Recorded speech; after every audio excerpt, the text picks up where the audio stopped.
اور نہیں دیکھیں بات یہ ہے کہ وہ تو اعظم سواتی صاحب نے اس چیز کا تسلیم کر لیا ہے کہ انہوں نے اپنی ذمہ داری بھی تسلیم کی ہے، لیکن ساتھ ساتھ انہوں نے وہ بات کی ہے جس کو کرنا چاہیے، وہ یہ ہے کہ پچھلے 30-40 سال سے جس طریقے سے اس ٹریک کی مرمت ہونی چاہیے تھی، جس طریقے سے ٹریک کو جو خراب ہو گیا ہے وہ ریپلیس ہونا چاہیے تھا، وہ نہیں ہوا۔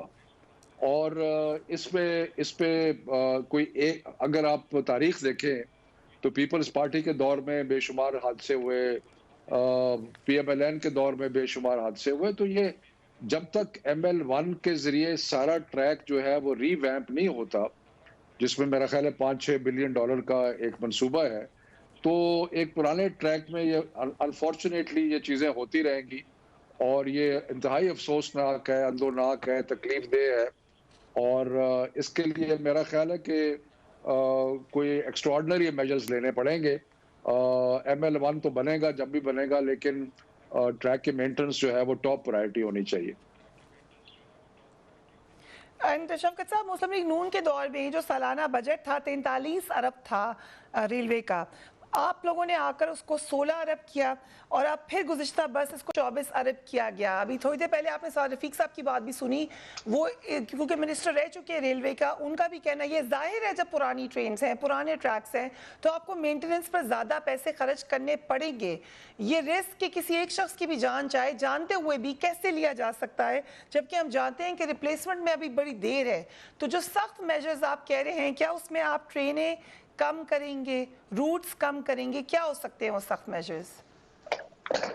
دیکھیں جی، میں تو ریلوے سے ڈیل نہیں کر رہا، اس لیے مجھے اس کی تفصیلات کا علم نہیں ہے، لیکن مجھے یہ سٹیٹسٹکس کچھ صحیح نظر نہیں آتے مینٹیننس کے، لیکن میرا خیال ہے کہ شاید کہیں پہ یہ فیصلہ آفیشل لیول پہ کیا ہو کہ ایم ایل 1 بننے والا ہے تو اس کا انتظار کیا جائے۔ میرا خیال انتظار نہیں کرنا چاہیے، اور یہ رسک بالکل نہیں ہونا چاہیے۔ اور ریلوے دیکھیں، انفارچونیٹلی ہمارے حکمرانوں نے پاسٹ میں اتنا نیگلیکٹ کیا ہے ریلویز کو، موٹر وے بناتے گئے، اور عام آدمیوں کی سواری جو ہے وہ ریلوے ہے، اور ریلوے میں انویسٹمنٹ نہیں کی۔ اور میں نے جیسے کہا کہ یہ کوئی 30-40-50 سال کا ایک نقصان ہے کہ ریلوے کے بجائے بڑی بڑی موٹر وے بن گئی، کاروں کے لیے سارا بندوبست ہو گیا، عمرہ کے لیے بندوبست ہو گیا، لیکن جو انویسٹمنٹ ریلویز میں ہونی چاہیے تھی وہ نہیں ہو، اور it's a very sad story. It is a sad story indeed, لیکن ماضی میں جب اس طرح کی سیڈ سٹوریز ہوتی تھیں تو پرائم منسٹر عمران خان اس وقت پرائم منسٹر نہیں تھے، وہ کہتے تھے کہ ریزائن کرنا چاہیے، پوری دنیا میں ایسے ہی ہوتا ہے۔ یہ پھر آپ کی حکومت آنے کے بعد اس پہ عمل کیوں نہیں ہوا؟ دیکھیں، اگر ریزائن کرنے والی بات ہوتی تو سعد رفیق کو میرا خیال ہے کوئی 24 دفعہ ریزائن کرنا چاہیے تھا۔ اس کے بعد مجھے یاد نہیں ہے کہ کون منسٹر تھے ریلویز کے پیپلز پارٹی کے ٹائم میں، ان کو بھی 16 دفعہ ریزائن کرنا چاہیے تھا۔ تو میرا خیال ہے کہ ہمیں آگے سوچنا چاہیے، بجائے الزام تلاشی کے اور کسی کے رزق کے، آگے بڑھنا چاہیے اور اس کی مینٹیننس اور ریپیئر کرنی چاہیے۔ سو یہ معاملہ ریزگنیشن کی ٹریڈیشن صرف امریکہ اور یونائٹڈ کنگڈم کے لیے چھوڑ دیں، ہمارے ملک میں نہیں ہو سکتا یہ؟ دیکھیں، بات یہ ہے کہ شفقت صاحب، آپ پش کرتے رہیں اس کو، جتنی دفعہ آپ چاہتے ہیں، 6 دفعہ پش کریں، 10 دفعہ پش کریں، پوائنٹ وہی ہے کہ جو حالات ہیں مینٹیننس کرنی بہت ضروری ہے اور اس کو کرنا چاہیے۔ Right, we will take up Tarik Fazal Chaudhry Saab and Qamar Zaman Kara will also join us right after a break. And welcome back. Dr. Tarik Fazal Chaudhry, thank you so much for joining us. کل فواد چودھری صاحب نے بھی اس حوالے سے تفصیلاً کہا کہ آپ لوگوں نے وقت نہیں دیا کسی بھی ادارے کی بہتری کی طرف۔ ہم نے آج رپورٹس بھی نکلوائی، حادثات اس زمانے میں بھی بہت ہوتے تھے، حادثات ابھی بھی ہوئے چلے جا رہے ہیں، تو یہ کس طریقے سے بہتر ہوگا ریلوے کا نظام؟ بسم اللہ الرحمن الرحیم۔ بہت شکریہ فریہ۔ دیکھیں، سب سے پہلے تو میں دلی دکھ اور افسوس کا اظہار کرتا ہوں کہ انتہائی قیمتی انسانی جانوں کا نقصان ہوا، ایک بہت المناک ریلوے کا حادثہ ہوا، اور اس میں جو کافی لوگ جو شدید زخمی تھے، پہلے کوئی 40 کے قریب کی اطلاع تھی، میں تو کہوں گا کہ یہ شہید ہیں، شہداء ہیں، لیکن اس کے بعد اب تو تعداد خاصی بڑھ چکی ہے، کئی زخمی جو ہیں وہ بھی اللہ کو پیارے ہوئے ہیں، اللہ تعالیٰ ان کے درجات بلند کرے اور ان کے تمام جو اہل خانہ ہیں ان کو صبر جمیل عطا فرمائے۔ دوسری بات یہ جی کہ جو بیان فواد چوہدری صاحب کا آپ نے کہا ہے، میں سمجھتا ہوں کہ انتہائی افسوسناک اور انتہائی قابل مذمت ہے۔ دیکھیں یہ حادثے جو ہوتے ہیں یہ قومی سانحہ میں کہتا ہوں کہ ان کو ہم کہتے ہوتے ہیں، اور اس کے اوپر آپ کا ایک لفظ جو ہوتا ہے وہ پوری قوم منتظر ہوتی ہے کہ کس طرح، خاص طور پر جب آپ حکومت میں ہوتے ہیں تو آپ اس واقعے کے بارے میں کیا آپ کے احساسات ہیں، حکومت کیا سوچ رہی ہے، اور ظاہر ہے یہ کسی نہ کسی کی غلطی ہے، اور بجائے اس بات کے کہ آپ ان لوگوں کا تعین کریں ادارے کے اندر جن کی غلطی سے اتنی قیمتی انسانی جانیں، یعنی یہ میں کہوں گا کہ دیکھیں ہر خاندان کے اندر آپ کو اللہ تعالیٰ کی ذات سب کو محفوظ رکھے، اس طرح کے دکھ دیکھنے کو ملتے ہیں۔ میرے کہنے کا مطلب یہ ہے کہ یہ انسان سوچ سکتا ہے کہ جس کا پیارا اسے بچھڑ جائے کتنی ہی، اور اس میں کئی لوگ ایسے ہوتے ہیں، نوجوان بچے آپ نے دیکھے ہیں، اور فیملی کے واحد کفیل ہوتے ہیں لوگ جو ہے وہ سفر کر رہے ہوتے ہیں، تو آپ ان کے زخموں پہ نمک چھڑکتے ہیں اس طرح کے بیان دے کے۔ یا اداروں میں اندر ایسے لوگوں کا تعین کریں، ان کو سخت سے سخت سزا دی جانی چاہیے تاکہ آئندہ ایسے جو حادثات ہیں ان کا تدارک کیا جا سکے، بجائے اس کے کہ آپ اس طرح کے بیانات دیں جو افسوسناک ہے، شرمناک ہے کہ جناب وہ ٹرین بن گئی، وہ جناب فلاں اس کا پچھلی حکومتیں ذمہ دار ہیں۔ یعنی یہ کوئی بات ہے، یہ کوئی سیاست ہے؟ ان حادثات کے اوپر ہی اگر آپ سیاسی بیان دیں گے تو یہ انتہائی قابل مذمت ہے۔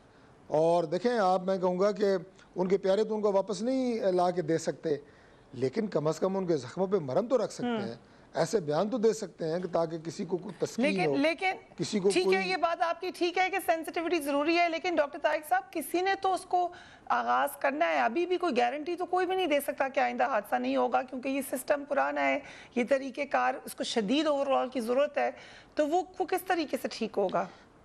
دیکھیں جب ہم بات کرتے ہیں سسٹم کی تو نہ پرائیورٹی آپ کی نظر آئی نہ ان کی نظر آئی۔ مجھے واقعی بڑے افسوس کے ساتھ یہ بات کہنی پڑتی ہے کہ اگر کوئی شخص کسی انسان کی جان لیتا ہے، کسی کو قتل کرتا ہے، ناحق کسی کو مارتا ہے، تو اگر اس کو 2 سے 3 مہینے کے اندر سزائے موت مل جائے، جو ہمارا شریعت میں بھی ہے اور پاکستان کے قانون میں بھی ہے دفعہ 302، تو اس کے بعد آپ یقین کریں کہ اس طرح کے واقعات جو ہیں وہ نہ ہونے کے برابر ہوں۔ لیکن آپ دیکھتے ہیں کہ اس طرح کے قاتلوں کو 18-20 سال تک انصاف لوگوں کو نہیں ملتا، وہ دندناتے پھرتے ہیں، تو یہ واقعات آئے دن آپ دیکھتے ہیں۔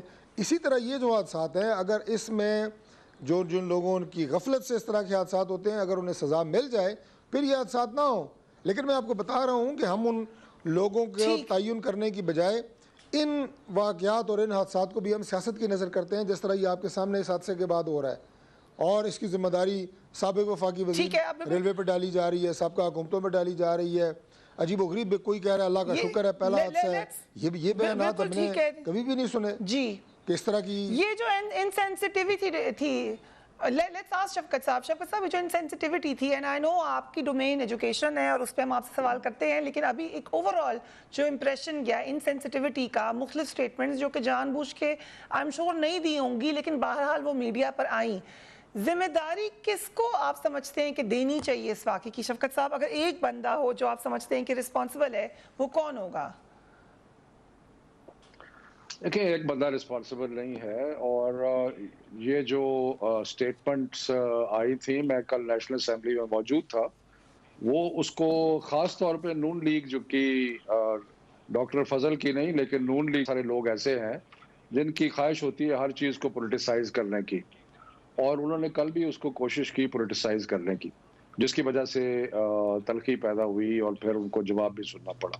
تو ذمہ داری تو میں نے پہلے بھی عرض کیا ہے کہ ایک بندے کے لیے سب ذمہ داری ارباب اختیار جو پچھلے 30، میں صرف 5-10 سال کی بات نہیں کر رہا، میں 30، 40، 50 سال کی بات کر رہا ہوں کہ ریلوے میں انویسٹمنٹ نہیں ہوئی۔ ہم نے موٹر ویز پہ اور ان چیزوں پہ انویسٹمنٹ کی ہے، لیکن ریلوے میں انویسٹمنٹ نہیں کی، اور یہ بڑی تکلیف دہ بات ہے، افسوس کی بات ہے۔ ML1 کا منصوبہ جو بنایا گیا ہے وہ اس لیے بنایا گیا ہے کہ ریلوے کو ترجیح دی جائے، ان کے زمانے میں بنا، ہم اس کو آگے لے کے چل رہے ہیں۔ تو اس لیے یہ کہنا کہ کسی ایک بندے کی ذمہ داری ہے وہ میرا خیال ہے مناسب نہیں ہے. رائٹ. سو قمر زمان قائد صاحب, thank you so much for being on the programme. یہ ذمہ داری پھر ہم آپ کے 5 سال پیپلز پارٹی میں بھی اسی طریقے سے حادثات ہوتے تھے. مجھے یاد ہے میں نے ٹرین اسٹیشن سے بھی جا کے پروگرامز کیے, PMLN کے زمانے میں بھی ایسے ہوا, ابھی بھی یہی ہو رہا ہے. تو پھر سب کو ذمہ داری دے دیں قاہرہ صاحب. ذمہ داری ریگارڈنگ میں کیونکہ لیٹ جوائن کیا میں نہیں سمجھ سکا آپ کا. ہم ریلوے کے حادثات کی ذمہ داری کی بات کریں. دیکھیے فریہ بات یہ ہے کہ پاکستان ریلوے کا حادثہ بہت خوفناک, بڑا افسوسناک, پہلے تو ان خاندانوں کے ساتھ افسوس کا اظہار ہے. دوسرا یہ ہے کہ اس میں ریلوے ابھی تک جو رپورٹیں آئی ہیں, جو بظاہر خبریں ہیں, وہ ریلوے افسران کی نیگلیجنس ہے اس میں واضح طور پر. اگر ڈی ایس نے کہا تھا اور اس کی مینٹیننس نہیں ہوئی تو یہ قصوروار ہے. اب ریلوے کو زیادہ پیسے ملنے چاہیے, اس میں کوئی شک نہیں ہے. گورنمنٹ کے پاس اتنا پیسہ اویلیبل ہے, آنسر از نو. نہیں ہے تو پھر کیا کیا جائے. بہت ساری مجبوریوں کے باوجود آپ لوگوں کی جانوں سے تو نہیں کھیل سکتے. تو میں بالکل یہ نہیں کہوں گا کہ آج ریلوے اچانک خراب ہو گئی اور یہ ٹریک اچانک خراب ہو گیا. اس سے پہلے بھی ہمارا بوسیدہ ٹریک اور پرانے جو کوچز ہیں ان کی وجہ سے ہمارے دور میں بڑا چیلنج تھا کہ ہم سے پہلے ٹائملی انجن نہیں خریدے گئے. ہم نے وہ انجن خریدے, وہ ہمارے ٹینور کے اینڈ پہ آ کے پہنچے. جب وہ سعد رفیق صاحب وزیر بنے, مسلم لیگ کی گورنمنٹ آئی تو وہ آ چکے تھے انجن. اس سے کارکردگی بہتر ہو گئی, بوگیاں آ گئی, کارکردگی بہتر ہو گئی, سسٹم امپروو ہوا. انہوں نے جو کام کیا تھا اس کو آگے بڑھانا ضروری تھا. ہر گورنمنٹ اپنے دور میں اتنے بڑے اداروں کو نہ مکمل طور پہ ٹھیک کر سکتی ہے, نہ ایک دم ان کی کارکردگی بگڑ سکتی ہے. میں یہ بھی کہہ رہا ہوں کہ بگڑ بھی ایک دم نہیں سکتی. بٹ سوال یہ ہے کہ اس وقت یہ جو صورتحال ہے اس میں ہم ان سے کہیں, ویسے تو وزیر اعظم صاحب بڑے نظارے مارا کرتے تھے اور لوگوں سے استعفے مانگا کرتے تھے. میں نہیں سمجھتا کہ وزیر سے استعفا مانگنا بڑا جائز کام ہوگا, اس لیے کہ وزیر کو کوئی بڑا اعلیٰ ادارہ نہیں ملا جس سے اس کی ذمہ داری ڈائریکٹلی بنے. ہاں, خان صاحب کے خیال کے مطابق اگر دیکھا جائے تو وزیر رسپانسیبل ہونا چاہیے, لیکن میرا خیال یہ ہے کہ ریلوے کا ٹریک بہت بوسیدہ ہے, صورتحال وہاں بڑی خراب ہے, اور اللہ کرے کہ ہم کسی اور امتحان سے نہ گزریں. آمین. وہ ریلوے کو اسپیشل پرائرٹی پرائم منسٹر کی طرف سے ملنی چاہیے. بڑی اہم بات آپ نے کی, اور کیونکہ بڑی سیریس ڈسکشن یہاں پہ ہوئی ہے تو کنکلوژن ہم نے دیکھا بلیم گیم سے نکل کر اس طرف ہے کہ اس کی بہتری کی طرف جایا جائے بجائے اس کے کہ آپس میں بلیم گیم کیا جائے. جی قاہرہ صاحب, کل ایک پروگرام میں تھے, خواجہ سعد رفیق صاحب بھی اس میں تھے. جی, خواجہ صاحب نے بڑا اچھا, بڑے دل کا مظاہرہ کرتے ہوئے انہوں نے کہا کہ یوں تو ہم گورنمنٹ کے بڑے سخت خلاف ہیں, اس میں کوئی شک نہیں ہے, لیکن انہوں نے کہا کہ میرا جو ایکسپیرینس ہے میں اپنے ایکسپیرینس کو ان کے ساتھ شیئر کرنے اور ان کے ساتھ بیٹھ کے ریلوے کی صورتحال کی امپروومنٹ کے لیے بالکل تیار ہوں. اور اس کے لیے پارلیمان کی کمیٹیاں جو ہیں وہ بڑا اعلیٰ ادارہ ہے, یہ کمیٹیوں کا اجلاس بلائے, جوائنٹ سیٹنگ کر لیں دونوں کمیٹیوں کی, ان کیمرہ سیٹنگ کر لیں, ہم اس پہ بیٹھ کے رائے دیتے ہیں. گورنمنٹ کے لوگ بھی ہوں, وزارت کے لوگ بھی ہوں, اور اپوزیشن کے لوگ بھی ہوں جو اس کے متعلقہ رہے ہیں, تو اس سے مشاورتی عمل کے ذریعے فیصلے کیے جائیں اور اس کو ریکوائرڈ فنڈ کے ارینجمنٹ کیے جائیں, تبھی ایک صورت بہتر بن سکتی ہے. شفقت محمود صاحب, کیا آپ نے سنی یہ سجیشن, کیا یہ قابل قبول ہو سکتی ہے؟ بالکل ہونی چاہیے قابل قبول, اس میں کون سی بات ہے. میرا خیال ہے کہ ہم تو کئی چیزوں میں ہم نے کہا ہے کہ اپوزیشن اور ہم مل کے بیٹھ کے طے کریں, تو ساری پارلیمنٹ کی جماعتیں, اور بالکل قاہرہ صاحب نے صحیح کہا کہ جو ریلوے کی نیشنل اسمبلی کی اور سینٹ کی کمیٹیز ہیں وہ مشترکہ طور پہ بیٹھ جائیں, اس میں ساری پارٹیز موجود ہیں, اور اس میں اسپیشل انویٹیشن دے دیں سعد رفیق صاحب کو اگر اس میں ممبر نہیں ہے, اور اس کے علاوہ اور بھی کوئی تجربہ جو رکھتے ہیں, بیٹھ کے سوچیں کہ کیا آگے کس طرح چلنا ہے, کہ کیا ہم نے سارے ٹریک کے نئے ہونے تک انتظار کرنا ہے, کیا اس سے پہلے خطیر رقم لگا کے ریپیئر کر دی جائے تاکہ جب وہ بنے گا. تو یہ فنڈامنٹل فیصلے ہیں, یہ کرنے پڑیں گے بیٹھ کے مل جل کے.